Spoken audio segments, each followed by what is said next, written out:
Bonjour à tous et bienvenue sur une nouvelle interview du blog Corps Esprit Martial. Aujourd'hui encore, nous avons la chance d'interviewer Léo Tamaki qui vous donne beaucoup de temps. Donc vous pouvez le remercier en commentaire, n'hésitez pas. Et puis surtout, allez voir son site l'ensemble de ses réseaux sociaux où il est assez actif. Il met des pensées voilà, qui sont très intéressantes. Aujourd'hui, on va aborder avec lui la préparation mentale dans l'aïkido et dans le budo plus généralement.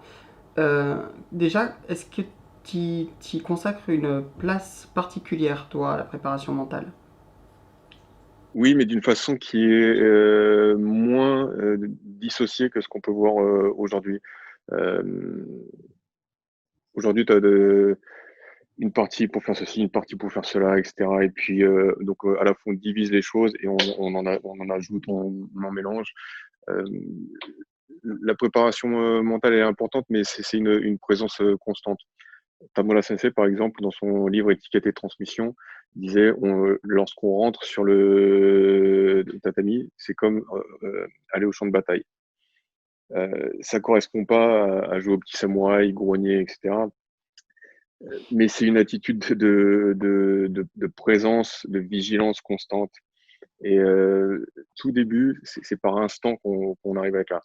Et petit à petit, on arrive à être présent durant toute une technique. Puis la technique terminée, on se recoiffe, on se rhabille, etc. On est à nouveau parti. Puis on arrive à le faire entre plusieurs techniques, puis durant tout le cours. Et l'idée après, c'est que ça infuse à l'extérieur. Donc il y a cette notion où c'est pas quelque chose qui est travaillé à part. Dans le dans le domaine physique, je te dirais par exemple, j'ai suivi des enseignants et je pense qu'on en a parlé un petit peu dans les interviews précédentes qui avaient mis en place des exercices de modification de l'utilisation du corps et qui avaient scindé, etc., etc. Donc l'intention était louable, l'idée semblait bonne. Il s'avère que le transfert ne se fait pas en séparant les choses. Quelque part, tu perds du temps si tu travailles juste une qualité et pas les autres. Puisqu'en utilisant une technique, tu vas travailler une qualité, les autres se travaillent en arrière-fond. Et c'est la même chose pour la préparation mentale. Donc, tu peux à la fois mettre l'accent dessus, c'est-à-dire que tu dis, bon, on va prendre tel élément, tel exercice de travail, telle technique, sur telle attaque, et où je voudrais, peu importe aujourd'hui les détails techniques, je voudrais que vous vous concentriez sur le zanshin, le seme, le machin, etc. Et en même donc tout va se travailler en arrière-plan et tu seras capable de développer cette chose-là, cette attitude mentale, quel que soit l'aspect que l'on en travaille, dans une situation globale. Ça sera pas séparé. T'as pas besoin d'être dans ta caverne, en tailleur, les yeux fermés, dans le silence, etc. Il y a des méthodes extérieures aussi, méditation, sophrologie et tout ça, contre lesquelles j'ai absolument rien et j'en fais un petit peu d'ailleurs. À savoir quand même que Yamaoka Teisho, qui est l'un des plus grands adeptes de l'histoire des arts martiaux japonais, considéré comme l'un des plus grands maîtres de zen, calligraphe et escrimeur. Et Yamaoka Teisho, comme d'autres aussi, a dit en fait, il y a tout dans le Budo. Il n'y a pas besoin d'aller chercher ailleurs. Mais ça signifie il y a tout dans le boulot. On peut aussi dire, bah, en fait, il y a tout dans le zen, il y a tout, tout est dans tout. Tout est... Donc, il y a ce qu'on appelle FOMO aujourd'hui, tu sais, Fear of Missing Out, la Ouais. peur de manquer quelque chose. Mhm. Et donc, on voit tous les aspects, quelle qualité sera développée, ceci, cela, machin. Et il faut être capable d'être ancré en même temps qu'on est léger, d'être connecté en même temps qu'on est dissocié, d'être ceci, cela, blablabla. Et puis, on rajoute, on rajoute. Et donc, on peut être tenté, encore une fois, de rajouter plein d'exercices de préparation mentale. Et à l'inverse, dans sa pratique, de dire, bah, la pratique, en fait, c'est là où je me concentre sur où j'ai mis mon petit doigt, où je mets mon pied dans quelle direction, et de ne pas travailler pleinement, ne pas travailler le budo sous toutes ses composantes. Après, encore une fois, je dis ça, mais je fais un petit peu de méditation tous les jours, comme on en a parlé. Mais et je pense que le budo bien pratiqué peut se suffire à lui-même. Je te remercie pour cette réponse qui est très complète, qui est totalement légitime et que je rejoins pleinement. Les arts martiaux, que ce soit en préparation physique ou en préparation mentale, sont complets si on les fait intégralement, comme tu le dis, et correctement. D'ailleurs, En préparation mentale, le trois quarts des exercices qu'on peut retrouver sont en fait aussi dans les arts martiaux. Et par exemple, je prends l'exemple du rituel, on a le César avec le Moxo. Après, comme tu le dis, chacun peut mettre l'accent où il le souhaite. Mais c'est vrai que c'est très complet. Je comprends, c'est tout à fait légitime de dire que tu pratiques. C'est Lionel Froidur qui a tendance à dire nous sommes des pratiquants, alors pratiquons. C'est voilà, être dans la pratique, c'est tout à fait juste et une façon de voir des choses que j'aime beaucoup. Comment tu fais toi pour préparer tes élèves? Alors on parlait la dernière fois, tu disais que tu fais un aïkido en fait, qui est un art de survie, qui est là pour, voilà, pour si on en a besoin, mais c'est pas dans le cadre de la légitime défense. Comment tu les prépares mentalement à entrer en action, à pas figer? On sait que le corps a tendance à figer en situation de stress. Euh, Est-ce que tu as une façon de faire pour réussir à les aider à entrer en action, des stimuli, des types d'entraînement, voilà, à entrer en action et à pas figer? Là aussi, pour moi, c'est dans le catalogue technique de ce qu'on fait. Alors nous, l'aïkido, encore une fois, c'est une discipline très récente qui est donc qui puise ses racines dans le Daitori, mais le Daitori est aussi très récent. C'est une discipline qui a en gros un siècle, qui a été inventée par Takeda Shokaku. Alors après, il y a toute une généalogie mystificatrice qui a été mise en place, mais voilà, c'est très récent, mais tout de même, surtout la façon dont l'a fait au Sensei, qui a épuré pour redonner au Daito un- un- une structure de Kōryu, je dirais, même s'il n'a pas été au bout du cheminement, mais le dépoussiérage, le travail fait pour aller à l'essentiel, aller dans ce sens-là. Donc dans un Kōryu, c'est un autre temps, le temps des samouraïs. Et aujourd'hui, tu te dis, alors il y a ces notions zone vigilance rouge, orange, Ouais. vert, etc. Machin. Ça n'a, ça n'a pas de sens dans un colieu. Ça n'a pas de sens. Dans un colieu, par exemple, une des premières techniques que tu vas voir, donc dans beaucoup d'écoles, en Kiryu, etc., etc. Et en Aikido, on dit bon bah la première technique, c'est Soryō Monochi Kyo. Tu es assis avec quelqu'un en qui tu fais confiance. Vous êtes à une distance courte, donc c'est l'équivalent de prendre un verre ou prendre le thé avec un ami, quoi. Ouais. Et c'est le moment où il va t'attaquer. C'est le moment où aujourd'hui on te dirait tu es en zone verte, tu vois. Donc t'as pas à être vigilant, tu es avec quelqu'un que tu connais bien, un ami, machin, etc. Tu vois. Donc, et au contraire, donc dans les arts martiaux traditionnels, on t'apprend qu'il n'y a pas de zone verte. C'est-à-dire que tu es en danger permanent. Comme je disais, il y avait très peu de duels, les duels étaient interdits, donc c'était soit le champ de bataille, soit l'attaque surprise. Et l'attaque, tu te faisais tuer par ton père, tu te faisais tuer par ton frère, tu te faisais tuer par ton fils. Euh, tu, donc c'est une vigilance constante qui est demandée. Donc encore une fois, il y a des modulations, etc. Mais c'est autre chose.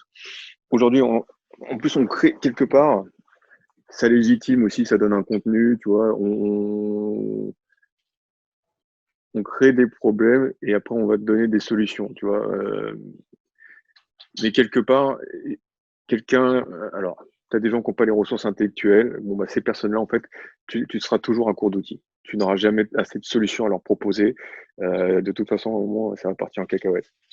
Le mec qui a la tête sur les épaules, qui réfléchit logiquement, quand il va se retrouver dans un parking de cité, etc., pour aller chercher sa voiture, il est vigilant. C'est pas le moment où il met son casque, le son à fond, et puis il est en train de siffloter comme ça, les yeux fermés.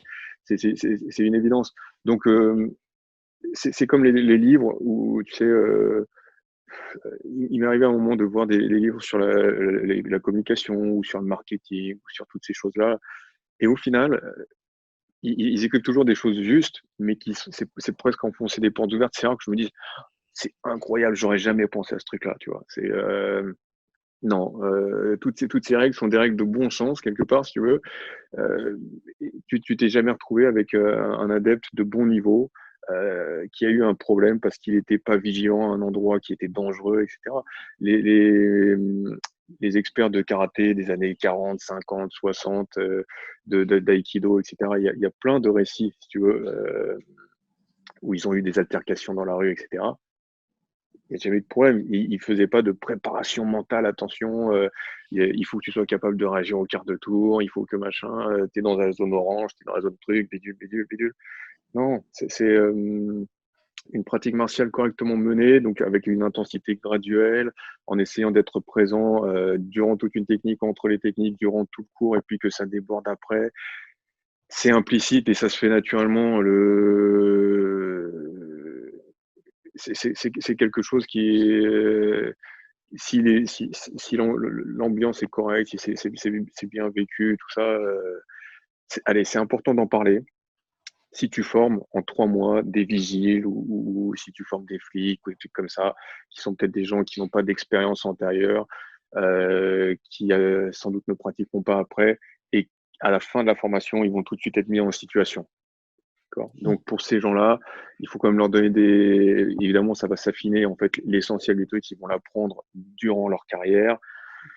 Mais on va quand même pas les balancer comme ça parce qu'on n'a pas une formation juste. Tu vois, on a une formation accélérée. Donc on peut être obligé de verbaliser des choses qui doivent s'apprendre Par le corps. implicitement, voilà, avec une pratique bien menée. Donc ça, c'est l'aspect historique qui fait que normalement c'est inclus. Et puis logique, comme tu disais, quand quelqu'un est bien réfléchi, c'est pas vraiment un souci qui se pose de devoir se. Après, donc il y a les modes de travail. On fait par exemple, tu vois, tu mets des élèves et puis moi je leur dis souvent, je mets 2 ou 3 élèves face à eux ou autour d'eux, puis on attend, et puis à un moment, peu importe, tac, il y en a un qui va attaquer, d'accord? Et je leur dis, mettez-vous dans l'ambiance des films de Sergio Leone. Bon, la brute et le truand, etc. Tu sais, ça dure longtemps, tu sais pas quand ça va venir, etc. L'idée, c'est justement de mettre sous tension celui qui est au milieu, pour qu'il apprenne petit à petit à avoir cet état de vigilance permanente, parce que si là, il essaie de voir quand est-ce que ça va partir pour réagir, tu peux pas maintenir ça longtemps. Donc en fait, si tu l'attaques tout de suite quand tu es autour de lui, tu fais perdre de l'intérêt à l'exercice. Si tu arrives à être patient, à le laisser mariner un petit peu dans cette situation-là, il va apprendre ici à calmer, à être vigilant et spontanément agir. Après, être prêt à agir aussi, pour nous, c'est très très rare qu'on fasse de l'échauffement. Avant, j'en faisais des échauffements très très longs, etc. Mais comme nous en avons parlé dans des interviews antérieures, c'est des choses que j'invite les gens à faire chez eux. Et il y a un problème si ta technique nécessite que tu fasses le grand écart et qu'elle ne puisse pas être réalisée dans des conditions normales.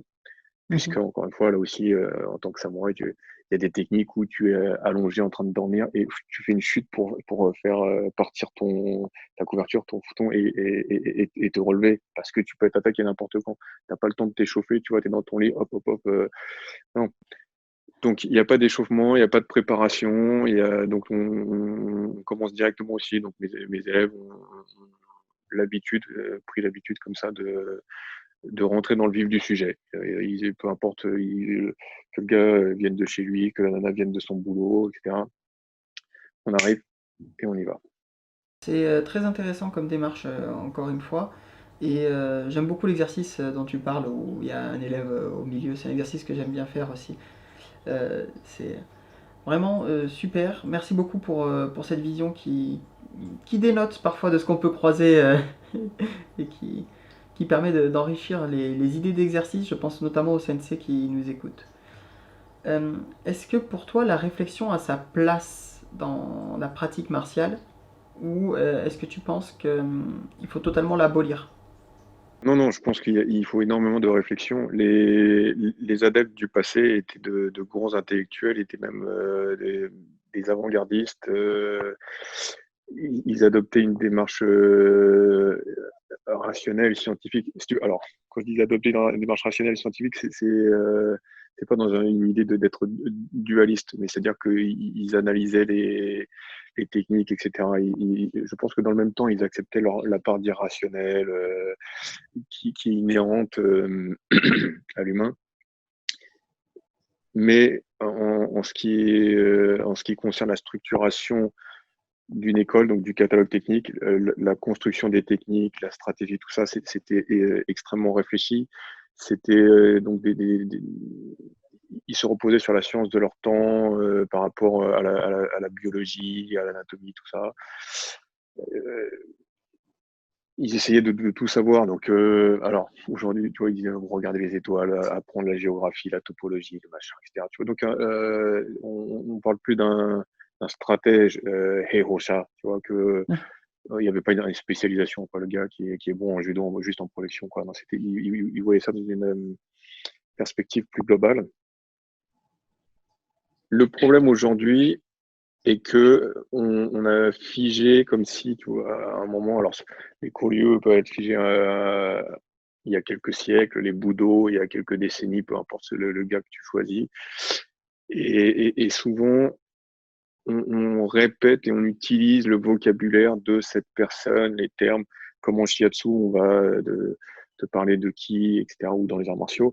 Or, c'est des mots valides, c'est des mots de l'époque, et c'est des gens qui essaient d'être aussi précis que possible à leur époque. Ils n'avaient pas des mots plus précis, les choses n'étaient pas mieux définies. Donc voilà, mais ils ont participé à cette définition, ils ont participé à cette précision des choses. Et nous devons, à notre mesure, avoir le même processus, avoir la même attitude envers les choses et continuer à affiner. Donc on devrait, quelqu'un qui fait des arts martiaux devrait être à la pointe. Donc on ne peut pas tout étudier, chacun va creuser là où ça l'intéresse, mais vraiment rechercher les trucs sur la psychologie comportementale, sur l'anatomie, sur machin, etc. Aujourd'hui, c'est assez stupéfiant quand tu demandes à un gars qui fait des arts martiaux, enfin de l'aïkido par exemple, qu'est-ce qu'il conseille comme exercice physique, il va te prendre des trucs des années 70, ou alors dire faire des suburi, quoi, comme si c'était la panacée de faire des suburi. Évidemment que c'est important de faire des suburi. C'est plus un travail technique qu'un travail physique. Tu vois bien que les qualités que tu développes, elles plafonnent très très vite en faisant des suburi, quoi. Et donc tu vas finir par faire quoi, 15 heures de suburi par jour. Ça n'a pas de sens. Donc la réflexion, elle est très importante à tous les niveaux. C'est-à-dire, il faut réflexion sur la technique, réflexion sur la structure de ton école, pourquoi elle est comme ci, pourquoi elle est comme ça, connaissance historique aussi, parce que il y a toujours un art est adapté à une époque. Donc si tu continues, il faut que tu vois en quoi il était adapté, qu'est-ce qui a changé et donc comment modifier. Alors, mis à part ceux qui ont envie de faire perpétuer un truc sous forme de folklore, ça c'est autre chose. Bon, pas de souci, quoi. Mais si tu as envie de le garder vivant, donc ça doit évoluer. Et il y a une réflexion sur ça. Pourquoi on apprend les techniques dans tel et tel ordre, quelle est la difficulté qui est sous-jacente, est-ce que si j'apprends cette technique-là, en fait, je vais pouvoir la réaliser si je ne maîtrise pas celle d'en dessous qui devait m'amener à tel stade. La réflexion sur les modes de transmission, alors après, le revers de la médaille, c'est le danger d'intellectualisation. C'est-à-dire que il faut une intégration complète au corps. Donc,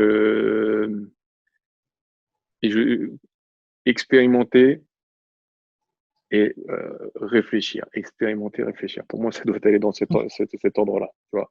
Et quand tu dois expérimenter, tu vas expérimenter avec ton corps, mais aussi ton enseignant va te donner des explications normalement au fur et à mesure. Et encore une fois, un parti qui est intéressant, ce côté de réflexion. Donc finalement, il y a de la préparation mentale, mais pas comme on l'entend peut-être du coup. Oui, préparation mentale, effectivement, ça peut paraître de plein de niveaux. Là, c'est vrai que j'avais considéré préparation mentale et réflexion comme des aspects différents. Mais si on considère que c'est la même chose, oui. Moi, je pensais que tu voulais dire préparation mentale, tu vois, c'est cette capacité à calmer le Mais mental, ça, on sait pas. laisser passer les émotions. Et là, je pensais surtout à la réflexion, je pensais à une analyse des process. Tout à fait, mais c'est plusieurs pendants de la. Finalement, c'est comme la souplesse et la force, ce sont plusieurs pendants de la préparation physique. C'est plusieurs pendants. C'est justement, je me permets de faire le lien parce que beaucoup de personnes dans les arts martiaux voient la préparation mentale seulement sur le côté très pratique et instantané. Donc, par exemple, réussir à le mushin, le zanchin, comme tu le disais. Mais la préparation mentale, c'est comme je disais, le rituel aussi qui se permet de rentrer, donc avec soit la méditation, soit le seiza, enfin voilà, tout ce rituel.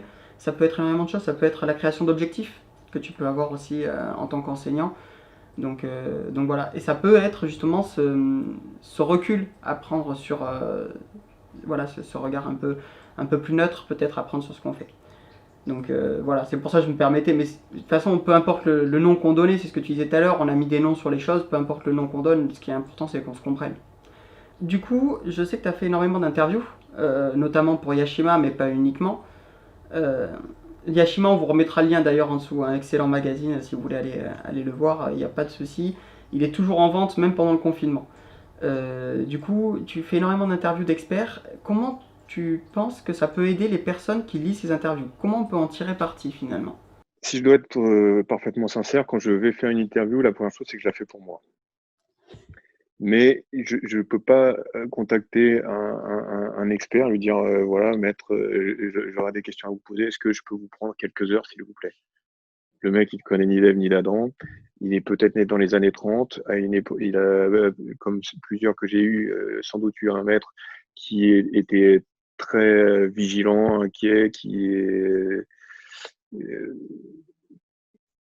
qui ne transmettait pas tout ou juste à quelques élèves, etc. Et pourquoi moi, il devrait me consacrer du temps. Ce qui est important, donc, c'est que tu fasses vraiment quelque chose pour lui. Donc tu le mettes, tu développes son audience, tu fasses en sorte que son message puisse être plus clair, etc. Donc ça, c'est ce que toi, tu vas faire pour lui, pour pouvoir toi-même profiter de cet entretien, apprendre des choses. Et donc, ce que tu fais pour lui, et j'ai aussi à cœur de le faire pour les gens qui vont lire les magazines, c'est-à-dire qu'ils apprennent quelque chose, que ça puisse vraiment participer de leur propre progression. Si ça n'est pas le cas, c'est que j'ai mal fait l'interview, j'ai pas fait mon boulot. Si j'ai pas bien fait le boulot pour les lecteurs, j'ai pas bien fait le boulot pour le maître. Tu vois, Je vois.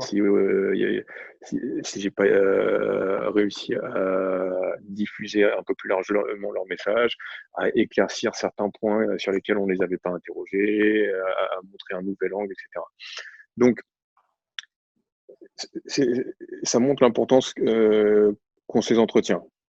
Pour moi, pour remercier les experts et par respect pour les lecteurs. En quoi ça peut aider? Donc, j'enlève. Alors, je coupe des entretiens. Pour le moment, je ne rajoute jamais rien. Mais par contre, j'enlève un certain nombre de choses. J'enlève par exemple pas tous, mais la très grande majorité des moments où ils se laissent aller à une critique qui n'est absolument pas constructive de X, Y ou Z. Ils ont eu, comme chacun d'entre nous, un passé et des gens avec lesquels ils n'ont pas d'affinité. Alors, s'il y a quelque chose, une critique qui va mettre quelque chose d'intéressant en lumière, voilà, je garde. Sinon, bon, je vire. J'enlève les choses le bruit, parce que souvent ils vont raconter une histoire avec bon, quand je fais l'interview, ça dure plusieurs heures vraiment, et j'essaie d'aller voir plusieurs fois, etc. Pour qu'il y ait une relation qui se développe et qu'ils puissent parler en confiance. Et du coup, ils vont parler de choses qui sont anecdotiques aussi. J'essaie d'enlever ça. Ce qui m'intéresse, je respecte toujours le lecteur comme le pratiquant, les gens qui me font face, en chair et en os ou à travers le papier. Donc en chair et en os, j'ai toujours à cœur qu'ils puissent pratiquer aussi vite que possible, que je déblaisse qui n'a pas fait ses preuves ou ce qu'on aurait pu améliorer. Et dans la lecture, c'est pareil. Je veux qu'il y ait des idées fortes toutes les trois lignes, que ça impacte, que ça puisse créer une prise de conscience, que ça puisse nourrir la réflexion, que ça puisse nourrir sa propre pratique. J'essaye d'aller sur les choses qui sont des principes transversaux, universels si possible. Donc, de donner à quelqu'un, alors surtout aujourd'hui, il y a la possibilité avec YouTube, on prend aussi avec Yashima, on fait appel à des photographes vraiment de renom de très haut niveau qui bossent avec le New York Times, Le Monde, le Time Magazine, etc. Donc, entre les photos, le texte, les photos, ce qu'ils peuvent après aussi aller voir sur YouTube, qu'ils aient vraiment l'envie d'aller rencontrer la personne, mais parce qu'ils ont eu un parfum et qu'ils ont vu la profondeur du travail de cette personne-là, qu'ils ont vu ce que ça pourrait leur apporter. Évidemment, tu peux pas aller voir tout le monde non plus. Donc, quand c'est quelqu'un que tu peux pas aller voir, parce que la pratique est trop différente ou ça ne t'intéresse pas plus que ça, mais c'est une inspiration aussi. Donc, je pose peu de questions vraiment techniques, ou en tout cas, quand c'est le cas, je les mets pas dans le magazine, ça n'a pas de sens, quoi. Ça m'arrive de leur poser des questions sur la façon de faire telle ou telle frappe, etc. Mais si tu n'es pas en face de la personne, si tu peux pas l'expérimenter, tout ça, ça ne va nulle part. Donc ça fait partie des questions privées. J'avais demandé par exemple à Mochizuki Sensei des questions sur la frappe longue, etc. Ce qui était incroyable. Il me dit, donc on était le dimanche, il me dit, tu peux trouver un dojo demain matin? Il y a quelques élèves. Je dis oui, on verra ça demain matin. Donc, avant qu'il prenne son avion, donc je vais le chercher, et puis on a organisé, j'ai vu un dojo le matin, et on a organisé un stage privé avec une dizaine de personnes où on a pu expérimenter. Donc bref, voilà. Mais ce genre de choses, ça sert à rien que je m'étende sur la façon dont il explique, bon, bah, pour mettre le coup de poing, faites ceci, tout ça, les catalogues techniques aujourd'hui, YouTube est bien plus efficace que ça. Donc, tu as l'inspiration en voyant aussi donc, le parcours de vie d'une personne. Alors, ils ont tous eu des hauts et des bas, ils ont vraiment eu beaucoup de choses à surmonter. Donc, ça c'est l'inspiration, la motivation. Tu dis, waouh, il y en a très peu qui sont arrivés et qui étaient des cadors. Ce que tu vois quasiment toujours, c'est que c'est des gars qui avaient une ou plusieurs casseroles, et c'est la persévérance, la constance qui leur a permis d'atteindre le niveau où ils sont. Il y a une autre chose, c'est que l'attitude, surtout pas tant techniquement, mais l'attitude, le rapport aux élèves est souvent le fruit de ton parcours de vie. C'est-à-dire, je vais prendre un exemple précis. Maître Tamoua, son père est parti à la guerre, je crois, quand il avait 5 ans, quelque chose comme ça. Il est revenu quand il avait 15 ans. Bon, je me trompe peut-être une année ou deux, hein, et puis il est mort très rapidement. Il n'a, pour ainsi dire, pas eu de père, de figure paternelle au quotidien. Euh, il a dû soutenir sa famille à une époque très très dure. Et puis après, il trouve un père de substitution avec Ueshiba Morihei. Mais Ueshiba Morihei, c'est un mystique, on est avec les dieux, il est sur notre planète, ce qui le rend très égocentrique, il est autocentré, ou centré sur voilà, dans la verticalité, mais pas avec les gens qui sont autour de lui, pas à l'horizontalité. Donc, notamment, il développe des liens d'amitié, etc. Et avec les autres outils Uchideshi, tout ça, des liens très forts qu'il aura toute sa vie. Mais ce rapport-là, quand lui, il sera à la place du père imagé en tant que professeur. Donc, quand il est jeune, j'ai plein de gens qui l'ont côtoyé quand il est jeune, qui m'ont raconté à quel point il était amical et tout ça, et jusqu'à la fin de sa vie. D'ailleurs, cette façon d'être transversale, il a toujours eu. Par contre, quand tu rentrais dans une relation verticale avec lui, il était froid, dur, absent, difficile de le comprendre. Et quelque part, il ne faisait que reproduire ce qu'il avait vécu. Il ne savait pas trop se placer parce qu'il n'avait pas vraiment vu comment il fallait se placer là. À l'inverse, l'un des meilleurs amis de Netamura, Yamada Sensei, qui dirige Aikikai de New York, etc., il vient d'une famille où il a été toujours soutenu, une famille aimante, une situation matérielle beaucoup plus confortable. Et de fait, il a une relation tout à fait différente avec ses élèves. Donc, paternaliste presque, il va s'occuper d'eux, il va les aider à s'installer, à devenir professionnels, tout ce genre de choses que Tamura Sensei n'a pas été capable de faire parce qu'il n'a pas eu cette expérience, parce que il a réussi à se former dans des conditions plus dures, et quelque part, il estimait sûrement qu'il fallait aussi que tu te débrouilles, ça faisait partie de la formation. C'est pour ça que les derniers mois de sa vie, il a refusé de dire qui allait lui succéder, il a refusé de donner des grades, des titres, etc. Et que Yamada Sensei est venu, lui en a parlé, donc Yamada Sensei m'a raconté ça, il en a parlé plusieurs fois, etc. Mon sensei lui a dit non, et c'est la guerre, les plus forts vont survivre, etc. C'est les mêmes mots que, je sais pas si c'était volontaire de sa part ou pas, mais c'est les mêmes mots qu'a prononcé Alexandre le Grand, je crois. Tu vois. Ouais. Donc, les interviews, en réfléchissant, peuvent aussi te permettre de comprendre que peut-être un professeur avait cette attitude, mais que c'est une attitude subie parce qu'il n'a pas eu peut-être la réflexion sur cette période de sa vie, qu'il a répété certaines choses qu'il a vécues, qui sont peut-être pas positives, qui sont peut-être pas nécessaires. Donc par exemple, il y a des profs aussi qui ont été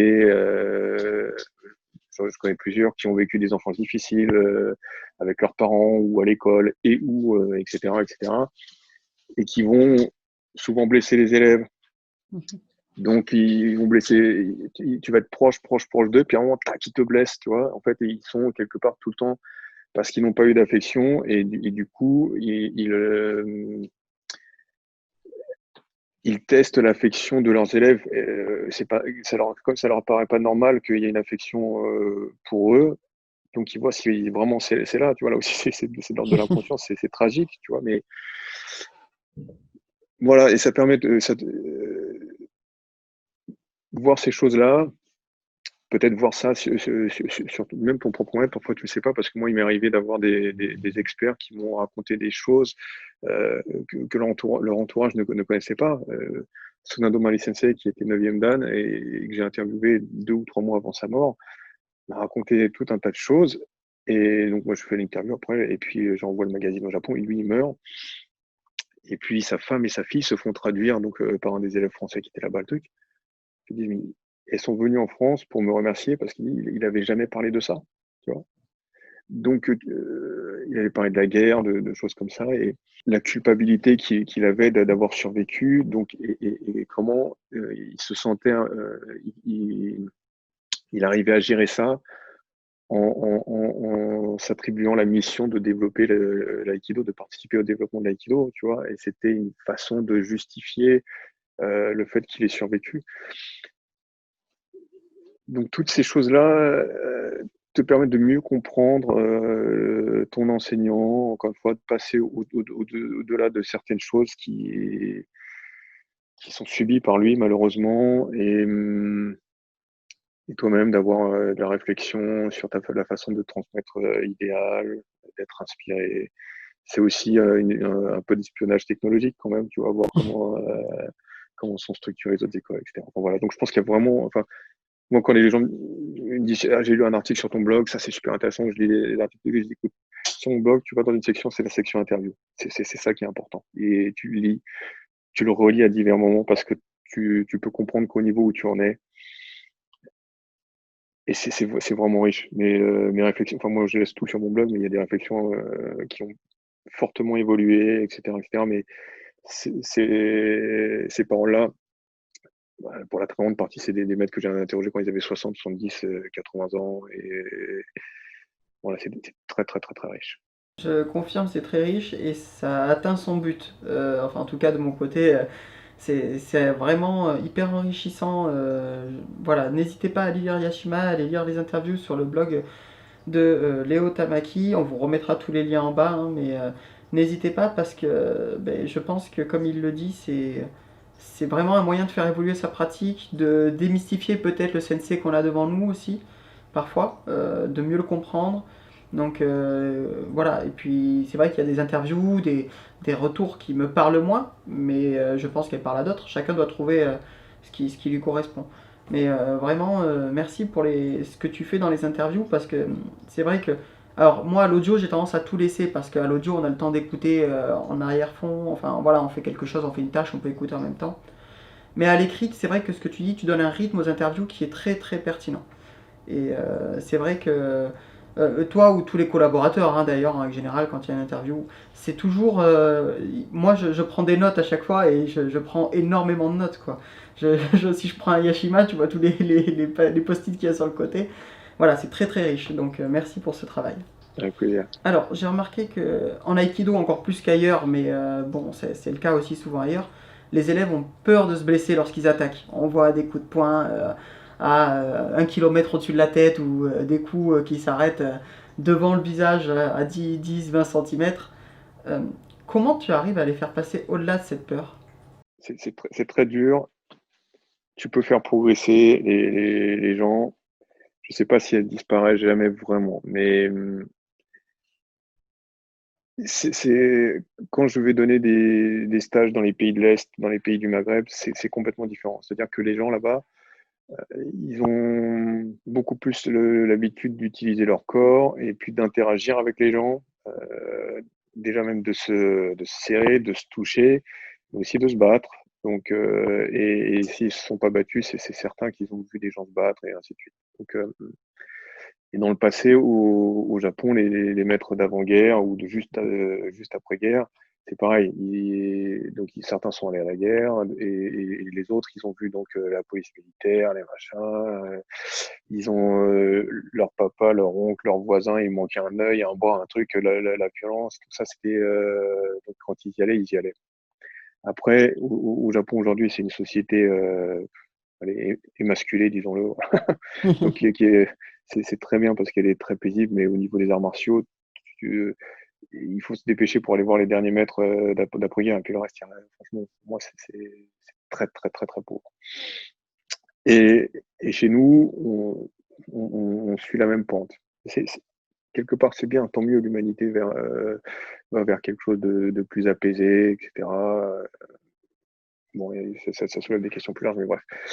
Donc, tu as des gens qui, avec cette peur, c'est le travail graduel. Alors, déjà, c'est la notion de travailler les attaques. C'est-à-dire que la plupart du temps, elles ne sont pas travaillées. Moi, les trucs d'aïkido que j'ai fait, mon prof d'aïkido, le premier prof d'aïkido que j'ai eu ne m'a pas fait travailler les attaques. Il dit, tiens, bon, bah là, tu tiens la main. Shomen, c'est une attaque qui va de haut en bas. Et la plupart des gens, je voyais, bon, l'utilisation du corps, déjà, c'était pas ça. Et puis, ça frappait du bout des doigts ou ça frappait dans le vide. Je me demande lequel des deux est le pire. Les tsuki, je t'en parle même pas. Moi, c'est un élément important pour nous dans le Kishinkai que les attaques soient réalisées correctement. L'intensité va varier en fonction du mode de travail, du niveau de la personne qui te fait face. Mais la forme doit être juste, etc. C'est un de nos objectifs fondamentaux. Et là, d'ailleurs, je suis en train avec mon frère Issei, Julien Coup et Tanguy Le Bourge, on dirige l'école à 4 et on est en train de euh, refonder le système de passage de grade. Donc, au bout de 9 ans, on avait fait un système duquel on était content, mais qui peut encore être amélioré. Ça, c'est assez important d'avoir toujours cette capacité de remettre ton ouvrage en cause. Et donc maintenant, une des choses qu'on met en place, c'est l'examination des attaques, parce qu'on ne l'avait pas fait. Donc on disait qu'il fallait bien faire le truc de hooker, etc., etc., mais il n'y avait pas une épreuve qui était consacrée à ça. Donc au niveau des cues, donc il y aura la présentation des attaques, etc., comme ça se fait dans d'autres disciplines d'ailleurs, tu vois, ce qui est logique. Et on avait laissé passer ça. Et puis Sous forme aussi, d'option? donc oui, oui, voilà. Mais aussi la mise en place de Tameshwari, de casse. La casse, donc il sera juste pour 1 ou 2 grades, parce que c'est pas un objectif de la pratique, mais c'est une manifestation d'un coup qui est porté correctement. Alors, ça répond à plusieurs objectifs de mettre ça en place. La façon dont nous faisons nos frappes, elle vient, on en avait parlé dans une interview précédente, je pense, du fait que tu considères que l'autre, il a une arme, toi, tu en as peut-être une, mais l'autre, il en a sûrement une. Donc, il faut que tu sois rapide plus que puissant. Mais tu dois avoir une puissance suffisante quand même. Donc, on va pas empiler 15 briques ou 5 planches de 5 centimètres. Ça n'a pas de. euh, et surtout dans la mesure où on va pas frapper aux pectoraux ou sur l'extérieur de la cuisse ou quoi, mais on aura toujours des cibles vraiment faibles, la trachée, le, la tempe, le tympan, l'œil. Et, et donc, il y a le besoin d'avoir la capacité de briser quelque chose, mais c'est là où tu te rends compte que même quelqu'un qui pèse 40 kilos serait capable ici, juste en faisant ça, de péter la clavicule. Tu vois, t'as pas de masse musculaire autour de ta clavicule, t'as rien. Donc que tu fasses 120 kilos ou 60, il n'y a pas de grande différence. Tu vois, c'est un os qui se pète très facilement la clavicule. On se la pète même d'ailleurs souvent tout seul. Euh,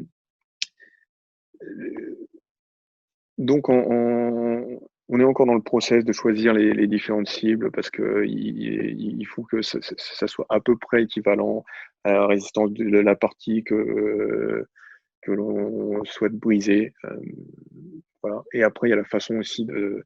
Donc nous, les frappes, ce sont pas des frappes écrasantes, ce sont des frappes qui traversent. Tu vois, donc même si après le point il repart, c'est pas une frappe lourde écrasante.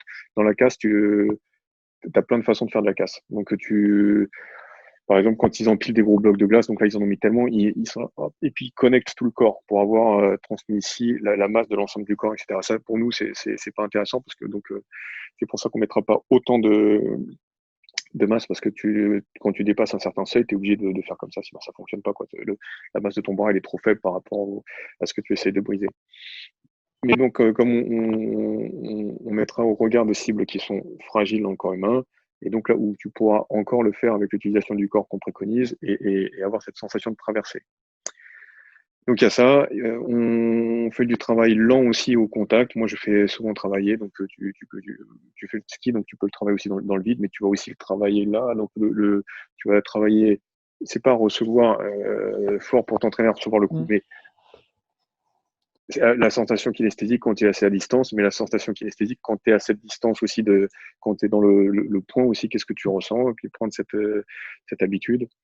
Il y a le fait qu'en Aikido, les gens sont toujours perdants. Celui qui met un coup de poing, un coup de pied est toujours perdant. Donc les gens n'ont pas confiance dans ça, ils n'ont pas d'intérêt dans ça non plus. Donc nous, ce qu'on travaille aussi, régulièrement, c'est tu fais un ski, puis tu enchaînes, bam, bam, bam, bam, tu vois, donc et tu gagnes. Tu travailles aussi la saisie, mais c'est suivi de frappe. Donc tu vas faire Aihami ou Yakurami, enchaîner avec un coup de poing, une projection, etc.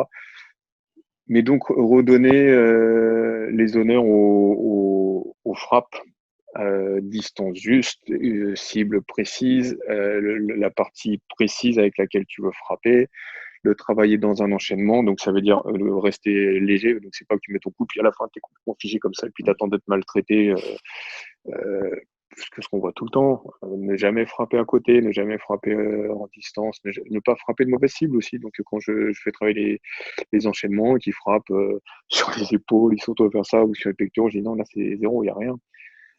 Bref, donc on va aller graduellement et passer du temps dessus, ne pas négliger ça. Oui, et alors je rebondis parce que comme l'interview est sur la prépa mentale, justement ce que tu disais sur la casse, c'est hyper intéressant pour apprendre à développer de la force en plus. Parce que moi je remarque, alors par exemple j'ai Anne comme élève qui fait 40 kilos, pour qu'elle prenne confiance en elle et qu'elle se dise oui je peux faire mal à quelqu'un, voilà moi je fais le double de son poids presque, elle se dit voilà quand je t'en mets une j'ai du mal à me dire que je peux te faire mal. En faisant de la casse c'est vrai qu'on se dit ah ouais bon d'accord j'ai cassé deux tuiles, je sais pas, enfin je dis n'importe quoi hein, mais c'est quand même quelque chose d'énorme, voilà je me dis que si je mets ça dans un nez ça risque de casser quoi. On- Cette confiance et ça on le voit par exemple avec tous ceux qui ont par exemple qui peuvent être euh, neuroatypiques de façon l'autisme par exemple, certains autismes ou quoi, ils ont une force démesurée parce qu'ils n'ont pas de croyances limitantes et c'est hyper pertinent. Et je reviens sur ce que tu disais avec le fait de toucher, c'est quelque chose que tu avais abordé également dans le stage que tu avais fait à Montgeron-Cronne. C'est avec le men où on devait bien aller toucher le partenaire. C'est vrai que c'est intéressant cette notion de pas tout le temps être perdant quand on attaque, avoir une chance de toucher. Ouais, c'est depuis que j'ai fait ça. Alors, bon, nous dans notre école, on peut toucher, mais il y a des chances où des fois, enfin, le hooker touche Tori. Mais j'ai mis en place ce que tu nous as fait faire, c'est-à-dire le fait de faire toucher au début. Et c'est vrai que j'ai vu, surtout au niveau des enfants, une transformation dans la pratique.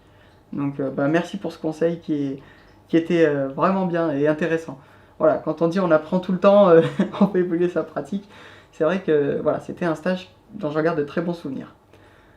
Euh, Est-ce que il y a des états d'esprit alors, ce que j'appelle des états d'esprit, c'est être. Est-ce que quand on est plutôt apaisé, est-ce qu'il faut aller au dojo plutôt apaisé, plutôt en colère? Est-ce qu'il y a des meilleurs états d'esprit qui sont plus productifs, plus adéquats pour la pratique de l'aïkido? Pour moi, c'est important d'aller, que- quelle que soit ta situation, d'aller. Tu vois, j'ai des élèves qui sont venus lorsqu'ils avaient perdu un proche. Tu vois, 2 heures plus tôt, tu viens de perdre quelqu'un et bon, bah, c'est loin, de toute façon, tu peux pas y aller là ou quoi, et tu peux rester chez toi à pleurer ou tu peux venir. Euh, Tu peux venir énervé, tu peux venir machin. Mais déjà, la pratique martiale, comme tu sais, il y a tout un ensemble de rituels. Donc tu vas arriver, t'es pas bien, mais tu vois des gens, bon, tu peux rester un peu fermé, tu mets ta tenue, tu t'alignes, tu fais le salut. Euh, donc j'ai jamais vu un état extrême qui passe tous ces sas, quelque part. Même si tu es très énervé, très frustré, euh, ces sas vont te ramener, tu vois, et dans ça te fera déjà du bien à toi.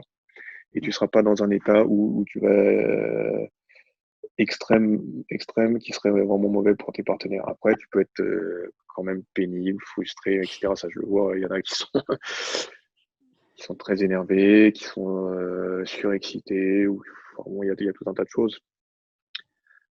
Euh, Ça, c'est à sentir aussi en tant qu'enseignant. Je module toujours le cours, les exercices, l'intensité. Je viens avec une idée très globale sur une notion que j'ai envie de faire travailler, que ce soit un principe ou une technique, peu importe. Et après, j'adapte toujours. Je peux te dire que le lendemain des attentats du Bataclan, quand on a fait le cours, il y avait une ambiance très spéciale. Et enfin, à chaque fois, même lorsqu'il y a eu Notre-Dame qui brûlait, il y a eu une ambiance très spéciale. Oui, il y a une ambiance très spéciale au dernier cours de l'année, et une ambiance très spéciale au premier cours. Et tu t'adaptes à ça. Moi, en tant qu'élève, évidemment, ce que tu attends, c'est il y a un mot en japonais, il y a pas mal de mots qui n'existent pas dans d'autres langues, dans chaque langue, ou avec des nuances où tu vois les traductions, tu te dis, bon, c'est vraiment pas comme ça que je ressens le mot, quoi. Mais il y a un mot qui s'appelle, un mot neshin, et euh, qui décrit l'enthousiasme, l'humilité, la candeur, la sincérité, tu vois, enfin, voilà, neshin, c'est un bon état d'esprit, mais tu l'as pas tout le temps, tu machin, bon, bah, voilà. Mais si tu peux retrouver cet enthousiasme, cet esprit du débutant, tu vois, sur le film, Mm. c'est vraiment ça, quoi. Donc si tu as suffisamment euh, d'énergie, de ressources et de recul pour le faire, tant mieux. Sinon, bah, quelque part, c'est aussi au prof de savoir gérer tout ça, quoi. Et puis au fur et à mesure que tu vas progresser dans la pratique martiale, tu apprendras mieux à gérer ça, et ensuite, s'il y a de la profondeur, dans l'enseignement, normalement, chaque cours aussi, tu dois te dire, ah oui, oui, ça, j'avais pas vu ça, machin. Et donc, le Neshin va revenir aussi, quoi, tu vois, c'est Shoshin aussi. Et est-ce que toi, tu as des conseils pour quelqu'un qui aurait perdu un peu le Shoshin pour l'aider à le retrouver?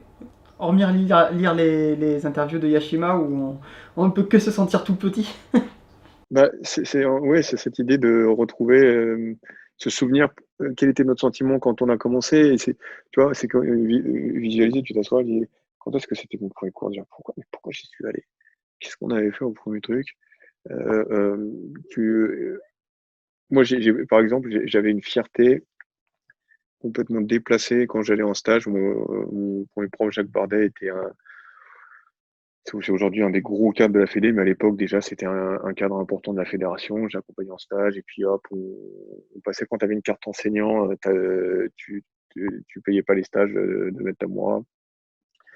Puis je le suivais moi aussi, donc j'ai eu une carte enseignant très rapidement qui m'a fait obtenir et je filais pas mon passeport, tu vois. Donc on le faisait pas signer, tout ça. Mais j'ai retrouvé il y a quelque temps mon premier passeport, parce que les premiers mois quand même, je faisais signer tout ça. Et ça m'a replongé dedans, hein, tu vois. Je dis, ah ouais, ce lieu, ce truc, ce machin. Et les odeurs, le bruit, tout ça, plein de trucs qui me revenaient. Donc pourquoi pas, tu vois, c'est quelque chose qui te ramène à ça. Mm. Ou quand j'ai une de mes ceintures noires, là, on m'a offert une ceinture quand j'avais 18 ans, j'étais pas encore ceinture noire, mes potes m'avaient offert ça. Quelque part, peut-être ça m'a mis une pression pour bien pratiquer après. Et cette ceinture aussi, moi, elle me ramène à ça, tu vois. Elle me ramène à ce sentiment de ne pas être à la hauteur, de devoir faire quelque chose pour me hisser à la hauteur de ce que j'avais reçu, tu vois. Donc, elle me remet directement dans cette période de ma vie. Voilà, ce souvenir pourquoi on a commencé, notre état d'esprit, notre enthousiasme. Et après, aller voir des gens qui sont nettement meilleurs, toujours chercher des gens qui sont meilleurs, s'entourer de gens qui sont l'émulation et puis l'inspiration, donc de gens qui sont dans la recherche autour Mm. de toi, ça te remet très vite à ta place quand tu as des. Moi, je sais que un des pires moments de ma vie au niveau de la pratique, c'est entre 2007 et 2010. J'étais parti au Japon et j'ai eu donc j'allais voir maître Kono, Hino, Kuroda. À cause de moi, je pratiquais pas avec lui, mais je l'avais interviewé, j'allais interviewer d'autres experts, etc. Et je m'entraînais vraiment beaucoup et j'ai vraiment une très forte progression. Mais j'étais seul et à un moment, j'ai perdu l'intérêt pour la pratique, tu vois. Parce que les experts que je voyais étaient bons, mais les élèves autour étaient mauvais. Donc il n'y avait pas d'émulation. Et puis j'avais créé un écart avec beaucoup de gens et voilà, il y avait toujours plein de gens, mais sûrement qui étaient meilleurs et tout ça, mais dans le cadre de pratique, dans le contexte de pratique, tout ça où j'étais, non, j'avais pris une avance et c'est quand euh, tous les gens autour de moi se sont à leur tour plongés aussi dans ce truc, Issei, Julien, Tanguy, tout ça, notamment. Pouf, ça m'a mis un boost, ils ont progressé à une vitesse de fou, tu vois, j'ai voyé, ah et ça m'a remotivé. Mais quand tu moi, j'ai découvert donc certains experts, mais que d'autres connaissaient, hein, mais bref, qui étaient pas très connus en France ou autre. Et puis j'ai invité des gens à venir les voir avec moi au Japon avant de les inviter en France. Et je me souviens d'un gars qui m'a dit ouais, ça c'est super, il faut qu'on garde ça pour nous. Et en fait, mon souci, mon envie, c'était, ça reste aujourd'hui, mais d'aller aussi loin que je peux dans la pratique. Et si c'était positif de faire ça, euh, oui, pourquoi pas. Je pratique pas pour les autres, donc ouais, je peux le concevoir. Mais la réalité est qu'en faisant ça, tu limites tes trucs de progression. Tout ce que tu fais, c'est que tu augmentes l'écart avec d'autres personnes. Mais tu progresses pas plus loin. C'est juste que tu maintiens des gens plus bas. Et donc, je dis non, non, absolument pas. Moi, j'ai tout de suite invité le maximum d'experts que j'ai pu.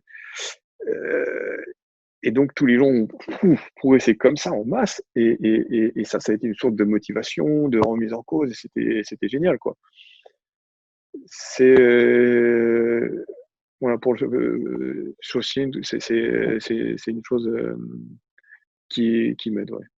Et en plus, tu fais très bien la transition avec la prochaine interview qui sera sur le rôle du hooker, le rôle du partenaire. Donc voilà, comment aider en étant partenaire. Tu fais le lien, c'est tout à fait magnifique. Non, mais oui, voilà, je suis d'accord avec toi. Le partage, l'émulsion, le groupe, et puis se rappeler pourquoi on a commencé, c'est des choses très très fortes. Est-ce que, avant de terminer cette interview, tu commences à être habitué maintenant? Est-ce qu'il y a une question que tu aurais voulu que je te pose sur ce thème et que j'ai pas abordé sur la préparation mentale?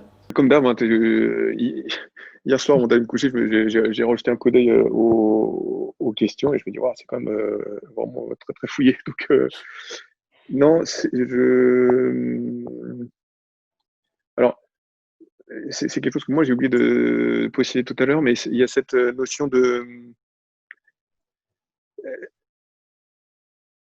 d'état d'esprit guerrier aussi qui est importante, c'est-à-dire de prendre les choses comme s'il y avait un enjeu. On joue la technique, si tu veux.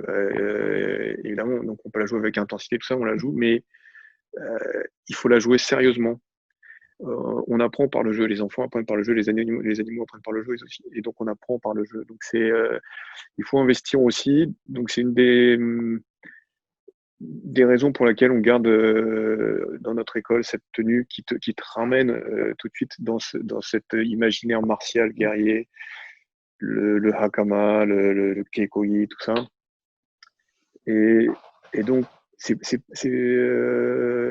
mais le guerrier, c'est pas le fier à bras, hein.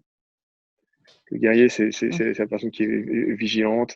C'est pas non plus le parano, tu vois, qui est humble, sûre d'elle parce qu'elle sait ce qu'elle est capable de faire, de gérer. Être sûr de soi, ça peut dire penser qu'on est Superman. Donc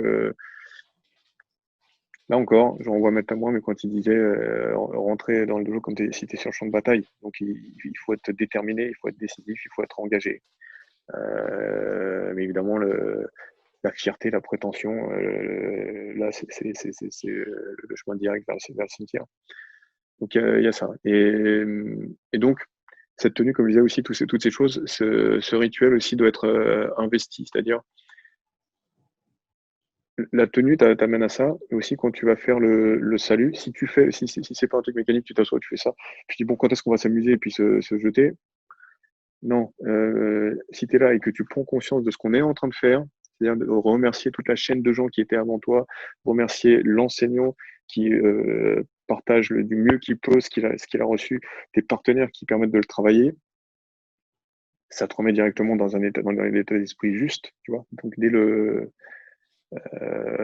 premier pas que tu as fait, qui te fait rentrer sur le champ de bataille, le premier mouvement que tu as fait, qui est le salut, voilà. Donc investir tous ces moments de la pratique, voilà, ça c'est.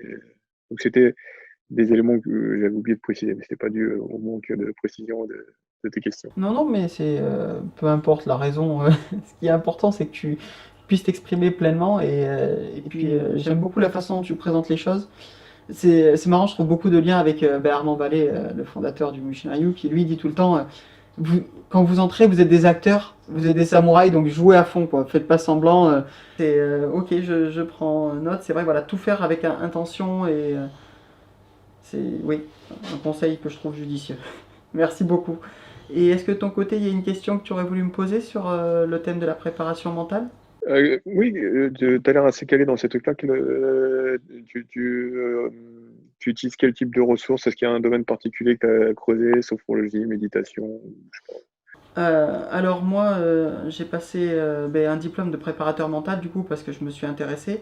J'ai trouvé relativement intéressant, mais il n'allait pas assez loin pour moi. Après, j'ai utilisé un livre pour tous ceux qui sont vraiment qui ont envie de faire de la préparation mentale, mais plus du niveau athlète. Donc vraiment préparation, planification, lutte contre le stress, etc. Je conseille vraiment le livre qui s'appelle La Bible de la préparation mentale de chez Amphora. Voilà, quand j'aime quelque chose, je le dis, c'est comme Yashiva. Voilà, ça c'est vraiment hyper calé. Et après, j'aime chercher. Donc, effectivement, la méditation, c'est plus Anne qui est calée, qui passe son diplôme d'enseignante en méditation. Euh, Après, je m'intéresse. Il n'y a pas. Non, il n'y a pas un plus que les autres qui m'intéressent. Sophrologie, par exemple, j'y ai pas touché, j'y ai jamais touché. Euh, non, moi j'aime bien toucher à tout en fait. J'aime bien, je suis un peu un couteau suisse. J'aime bien, voilà, quand je suis quelques athlètes maintenant en préparation mentale, j'aime bien pouvoir répondre aux besoins, quitte à leur dire je peux pas y répondre tout de suite, j'y répondrai un peu plus tard.